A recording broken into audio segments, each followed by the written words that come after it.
Olá, seja bem-vindo, bem-vinda. Mães pela Diversidade, uma ONG, uma organização não governamental que está em mais de 20 estados brasileiros. Essa ONG foi criada em 2014 por um grupo de mães que se encontrou pela internet. Mas o que será que essa ONG anda realizando por aí? Quais serão as preocupações dessa ONG e como ela funciona? Eu sou a Etel Corrêa e este é o Fato em Foco. Olá, seja bem-vindo, bem-vindo. Nós conversamos hoje com a presidente da Associação Mães pela Diversidade. A instituição é uma organização não governamental, existe desde 2014. Está nessa luta por mais direitos, por mais respeito e pela vida da comunidade LGBTQIA+. Maju, obrigada, seja bem-vinda. Conta pra gente o que é a associação, como ela surgiu. Bom, a Associação Mães pela Diversidade, ela surgiu em 2014 como instituição, né?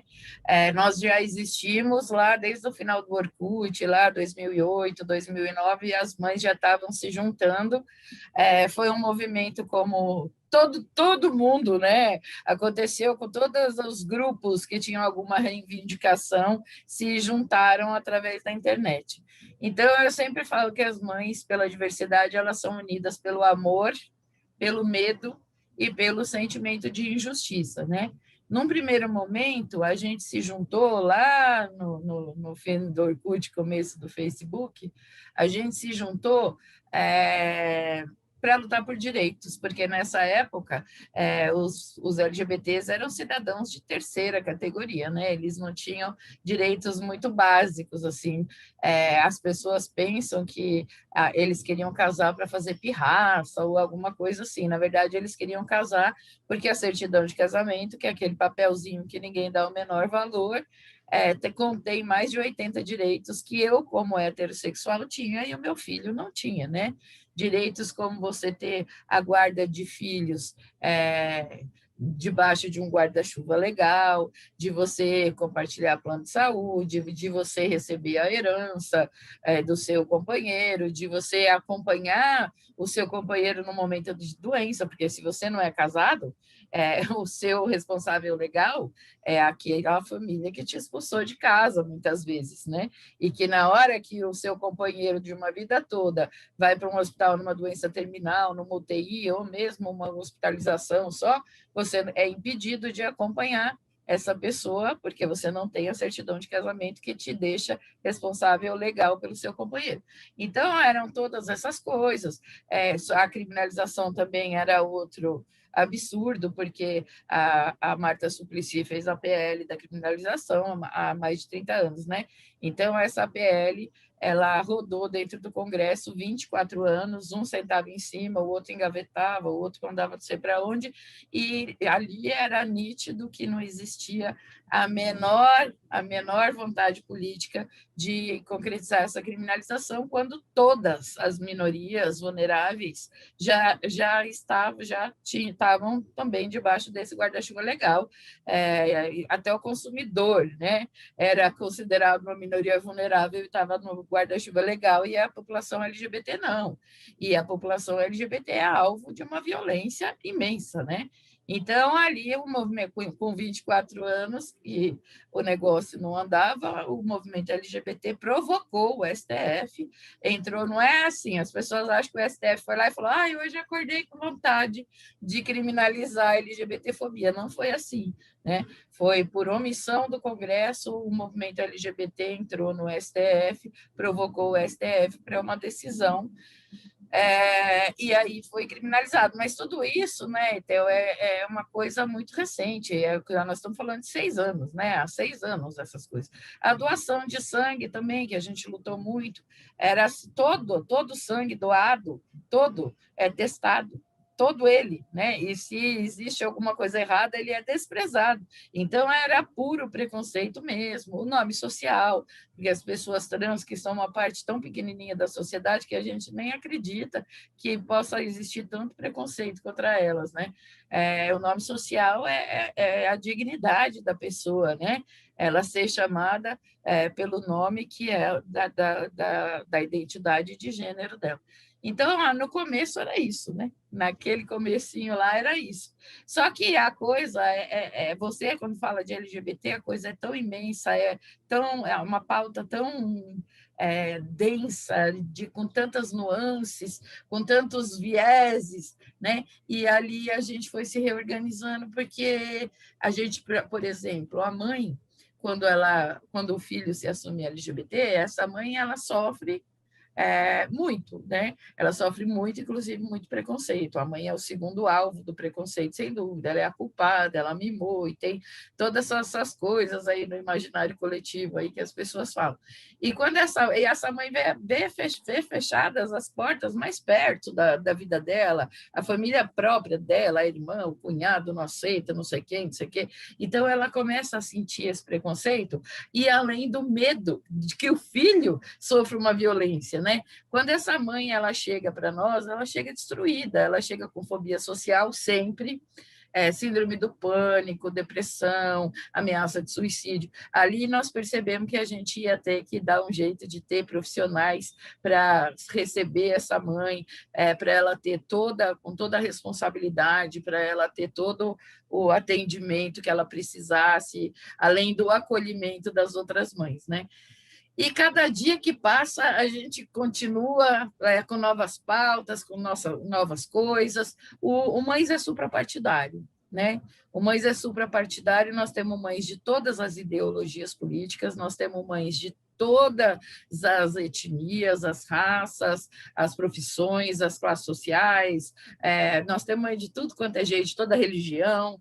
Então, assim, porque o nosso intuito é atingir todo o tecido social. O Mães quer sair da bolha e conversar com a sociedade, desconstruir estigmas e lendas urbanas, por exemplo, que a criança LGBT não existe, que eles optaram, que é mimimi, que é privilégio, que é moda, né? Então, levar para as pessoas o lado dos pais, né? Porque o Mães chama Mães, porque no começo eram só mães, mas hoje nós temos muitos pais, inclusive o Marcelo Tass é um pai pela diversidade. Então, assim, nós temos também o projeto Transafeto, porque nós temos uma população LGBT de rua aqui em São Paulo. Olha, gente, estou falando aqui em São Paulo, mas vocês são Minas, né? Estou falando aqui de São Paulo. Nós temos o projeto Transafeto, que atende a população LGBT de rua, porque ela é grande, porque os LGBTs na adolescência, eles são expulsos de casa. Então, são tantas coisas, sabe? Tantas coisas a serem faladas, até que a LGBTfobia não é como as pessoas pensam, chamar de viado, chamar de caminhoneira, chamar de traveco, não é isso que é. A LGBTfobia é uma coisa invisível que mata, que destrói famílias, que faz com que pais acabem com os filhos, que matem os filhos. Tem inúmeros casos de pais que mataram os filhos porque eram LGBTs, inclusive filhos criança, né? Então, assim, uma Mães pela Diversidade quer conversar com a sociedade sem o pé na porta, sem chutar a porta. Nós queremos ter mães em todos os lugares. Eu vou dar outro exemplo aqui de São Paulo. Em São Paulo, hoje, nós temos 3 mães promotoras, né? E essas mães promotoras, mães de LGBT que são promotoras, elas estão fazendo um movimento delicioso lá dentro do Ministério Público de São Paulo.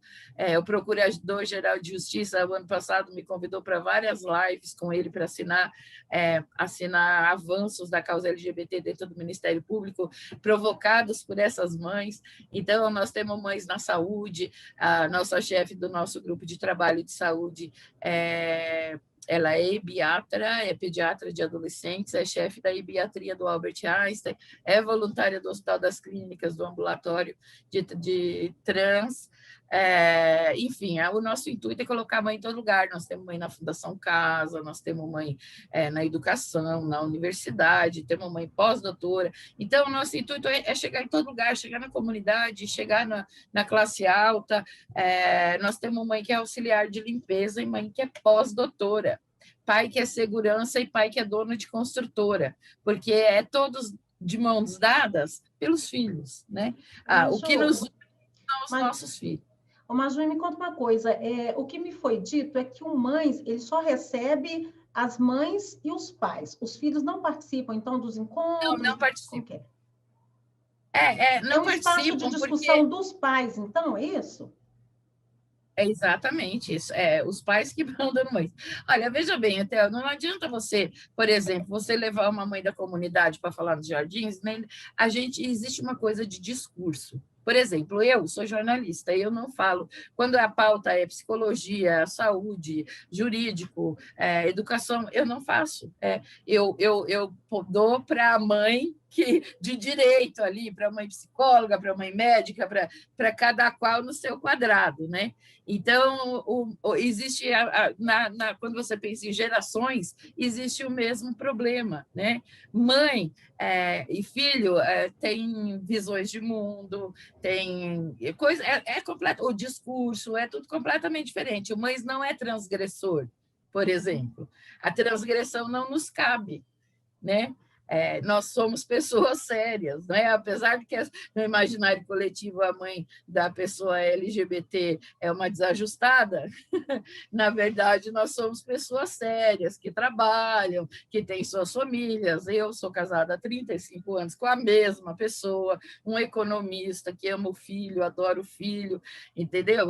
Meu marido é vice-presidente de um banco de fomentos, é um executivo, e eu sempre falo, a criança LGBT, o filho LGBT, ele não escolhe não aonde nascer, mas eu dou graças a Deus por o meu ter vindo para mim, e não para uma pessoa que fosse causar dor, causar sofrimento, violência, que não fosse aceitar, que fosse excluir. Então, eu dou graças a Deus do meu ter vindo para mim. Você veja, essa população, e principalmente essa criança, esse adolescente, eles não podem ficar reféns dessa história direita e esquerda. LGBT não é produto de direita e esquerda, LGBT é uma causa humana. É um ser humano, é uma causa humana, é um ser humano que sente dor, que sente humilhação, que sente medo, que chora, que sofre. Então, todos nós temos que abraçar essa causa. Você veja, o considerado aí uma reação, né? Desculpa, mas é considerado uma reação aí o ex-governador Wilson Witzel, ele tem um filho trans que ele ama, que ele apoia. Então, quer dizer, para nós pais, é muito sofrimento você vê o ciclo de violência que é imposto para esse nosso filho, sabe? Que é aquele que, no nosso caso, não, mas que geralmente começa dentro de casa, essa criança é expulsa de casa, esse adolescente, depois se evade da escola, porque não aguenta o bullying, a humilhação, e que chega muitas vezes na violência física, né? E se evade da escola, não se prepara, aí o mercado de trabalho, de qualquer maneira, ia estar trancado, se preparando ou não, ia estar trancado. Então, assim, aí essa população vai para a marginalidade, e aí a sociedade, e que empurrou para lá, vai e aponta o dedo na cara, né? Então, Mães pela Diversidade quer desfazer esses estigmas da opção. Ninguém optou, quem opta por viver esse ciclo de violência? Você imagina uma pessoa optar, a primeira coisa que acontece quando a pessoa sai do armário ela vê negada a fé e o sagrado para ela. A fé e o sagrado são negados para ela. A família vira as costas para ela. Quem escolhe isso? Está na hora da gente começar a refletir, né? Que ninguém escolheu, que a sexualidade, em primeiro lugar, que não é só desejo sexual. Quando você trata a sexualidade como um desejo sexual, você está desumanizando, você está negando o afeto a essas pessoas. Não é um desejo sexual, é um conjunto de características enorme, que são preferências, jeito de andar, que passam por um monte de coisas, além do desejo sexual, principalmente pelo afeto, porque eles não casam porque eles têm desejo sexual, eles casam igual todo mundo, porque eles sentem afeto por aquela pessoa, porque eles querem dividir a vida com aquela pessoa, né? Maju, você tem um filho trans? Não, eu tenho um filho gay. Um filho gay, certo. Meu filho é gay. E ele enfrentou muito preconceito? Muito preconceito na escola, depois no mercado de trabalho, ele foi espancado 2 vezes, ele enfrentou, e ele é um menino tão assim, Quando, sabe, uma pessoa que emana bondade, assim, uma pessoa delicada com o sentimento dos outros, sabe? Uhum. Então, causa muita revolta, sabe? E Muita revolta. Aí em São Paulo, inclusive, teve um caso famoso de um gay que foi assassinado porque parece que deu um beijo no parceiro dele na rua. Não é isso? Vai até ser julgado agora em agosto. Tantos casos, né?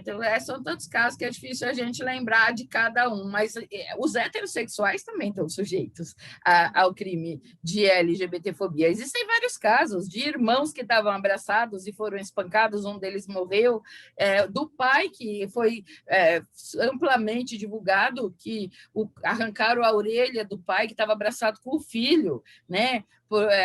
Pensando que era um casal, a mãe no cinema com a filha. Então, quer dizer, os heterossexuais também estão sujeitos a serem esse alvo, né? Então, assim, a gente precisa entender na nossa sociedade que nós temos que abominar a violência, não o afeto. Você tem dados sobre isso? É uma informação que eu recebi que o Brasil é um dos países onde mais se matam gays, lésbicas, trans. O quarto país que mais mata por orientação sexual, né, LGBs, e o país que mais mata pessoas transexuais. Aliás, a média de vida de uma pessoa transexual no Brasil é de 35 anos, quando a média de nós todos, em geral, é de mais de 70 anos. Cada vez que a gente chama de viado, a gente está perpetuando um preconceito que mata de diversas formas, não só com o tiro ou com a facada, mas mata de diversas formas. Até quando, por exemplo, eles não conseguem chegar no sistema de saúde porque têm medo de ser humilhados. Então, eles preferem morrer do que ir para um hospital, sabe? Então, assim, a gente tem que... O adolescente LGBT, ele se mata 5 vezes mais que o adolescente hétero. Então, são dados que a gente precisa divulgar, porque as pessoas precisam entender que a LGBTfobia não é para chamar de viado ou ir lá e assassinar só. A LGBTfobia, ela destrói vidas, ela destrói famílias, ela muda destinos, ela mata criança. Então, nunca vou esquecer o caso do Alex, né? Não é a única criança que foi assassinada pelos pais, mas esse caso, para mim, foi muito marcante, porque foi lá no meu começo, eu ainda não estava com o coração tão blindado quanto eu tenho hoje para ouvir essas coisas. E naquela época eu fiquei muito mal, porque o menino tinha 8 anos, era um menino lindo de morrer, e o pai matou na pancada. E quando a polícia chegou, ele falou: matei porque era viado. Então, você concorda comigo, Edson, que está mais que provado que essa criança existe? Eu sempre falo nas minhas palestras, gente, fala para você mesmo, não precisa confessar para ninguém, confessa para você mesmo, você já viu a criança LGBT, porque todo mundo já viu. Eu estudei com a criança LGBT em todas as graduações, no primário, naquela época, né, velha, primário, ginásio, colegial, sempre teve crianças LGBTs e eu assistia ao sofrimento delas. Qual que é hoje a pauta de vocês principal, a demanda, o que você acha que tem que ser colocado nesse momento? Olha, ninguém quer privilégio, né? Como as pessoas pensam, eles só querem viver em paz, eles querem naturalidade, eles não querem precisar dizer a sexualidade deles. Que dia, que horas que você escolheu ser heterossexual? Não Você tem isso, lembra? né? Não tem isso, né? Eles também não lembram que dias eles escolheram ser homossexuais, né? E a transexualidade me choca, porque a transexualidade não tem absolutamente nada a ver com sexo. Então, você fica ali imaginando por que será que existe toda essa celeuma, toda essa polêmica, porque as pessoas rasgam a veste, porque não tem nada a ver com sexo. Nada a ver com sexo. Isso é uma porcentagem tão ínfima da população que você fica abestada que alguém possa perder 1 segundo do tempo para impedir aquela pessoa de existir, né? Porque o que querem mesmo é impedir que eles existam. Então, assim, olha, vamos de amor, né? Porque vamos de amor, porque até o brasileiro sempre foi conhecido por aceitar todo mundo e respeitar todo mundo. Eu tenho visto muito estrangeiro falando sobre o Brasil, esses youtubers que tem, e eles sempre falam que a principal característica que eles se lembram do brasileiro é ser o povo que aceita todo mundo, que recebe todo mundo, que convive com todo mundo. Nós temos uma rua que tem mesquita, igreja católica, templo de Umbanda, não sei o quê. Então, assim, todo mundo... A nossa melhor característica nós não podemos deixar acabar, né? Que é de ser o povo que ama todo mundo, que recebe todo mundo, que não tem preconceito, que é miscigenado, que não tem cara. Nós não temos cara, nós podemos ter qualquer cara. A gente precisa continuar sendo esse povo diverso e que respeita, porque eu acho tão bonito que a nossa maior e melhor característica seja o que sempre foi, o respeito. E precisamos resgatar isso, né? Agora, você falou em mercado de trabalho, eu, na minha profissão, vejo muito no mercado de trabalho a comunidade gay, e muito bem aceita, inclusive na questão, no meio jornalístico, no meio artístico. Você acha que o mercado ainda está muito preconceituoso também? Não, você tá falando de profissões que sempre aceitaram os LGBTs, mas eles não podem ser obrigados a ser jornalista, artista e cabeleireiro. Isso é uma condenação, às vezes eles querem ser engenheiros, né? Tem muitas vezes que eles querem ser engenheiros. Você veja, o Alan Turing, que era um homem gay, ele inventou o computador. Né?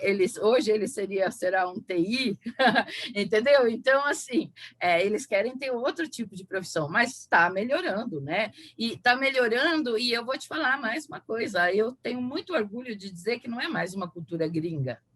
É uma cultura nossa. O Mães pela Diversidade, nos 2 últimos anos, foi financiado por empresas de capital 100% nacional. Então, quer dizer, está, sim, mudando. Já é uma cultura nossa, mas nós não podemos parar de lutar. Né? Nós não podemos parar de lutar. Ontem mataram um menino aqui em São Paulo, anteontem queimaram uma menina adolescente transexual lá em Pernambuco. Então, assim, a violência permanece, a violência está perto de nós, entendeu? No Mães pela Diversidade, nós temos inúmeros pais que chegaram depois que os filhos foram espancados. O meu filho foi espancado, mas eu já estava lá quando ele foi.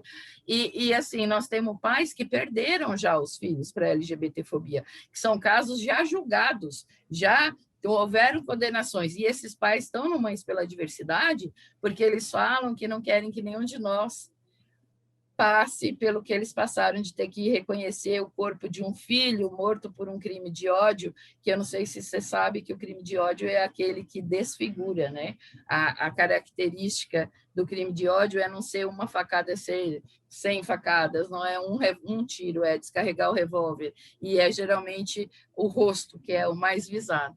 Nós temos uma mãe que perdeu o filho de 14 anos, o Alexandre Ivo, 14 anos, e ele foi torturado horas antes de morrer.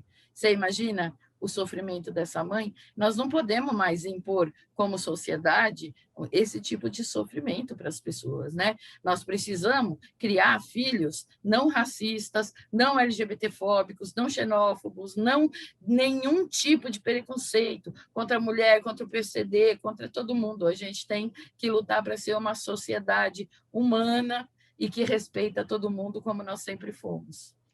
Tá certo, muito obrigada, Maju, e vamos disseminar essa cultura do amor, né, e do respeito às pessoas, independente do sexo, religião ou cor. O Mães pela Diversidade não quer brigar com ninguém, a gente respeita a fé de todo mundo, a gente respeita todo mundo, aí da mesma forma nós queremos ser respeitados, porque o respeito é uma via de mão dupla. E o Mães pela Diversidade é basicamente um movimento de amor de pais e mães pelos seus filhos. Está em 20 estados do país, não é isso? 22. 22? Parabéns. Muito obrigada, querida. Obrigada, até Maju. A próxima. Obrigada a você que acompanhou aqui a nossa entrevista. Este foi mais um Fato em Foco.